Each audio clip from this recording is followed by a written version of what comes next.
চলার পথে সবচেয়ে মানুষ আপনভাবে টাকা টাকা ছাড়াই কিছু বোঝে না। টাকার জন্য অনেক মেয়ে বলে যে আমার স্বামী যদি বিদেশ থাকে তাহলে আমি একটু সুখী টাকার জন্য। আবার অনেক ছেলে বিয়ে করতে পারে না এই টাকার জন্যই। শুধু বলে কি যে আমি সরকারি চাকরি ছেলে চাই, অথবা বিদেশ যে ছেলে থাকে সেই ছেলেকে আমি চাই, কারণ তার শুধু অনেক টাকা থাকবে, টাকা শুধুই টাকার পাহাড় থাকবে। এই কারণেই সে টাকার মেয়েকেই বিয়ে করতে চায়। আবার অনেকে মেয়েও চিন্তা করে যে টাকার জন্যই আমি পাগল, এই পৃথিবীতে চলার পথে সবচেয়ে আমার বেশি প্রয়োজন টাকা। টাকা ছাড়া সে কিছুই বোঝে না, মা বাপ ভাই বোন সবাইকে কেউই চিনে না, শুধু টাকার পিছনেই ঘুরে।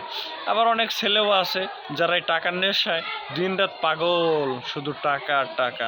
টাকার জন্য অনেক ছেলে বিয়েও করতে পারে না, যেমন হতভাগা একটা আমি।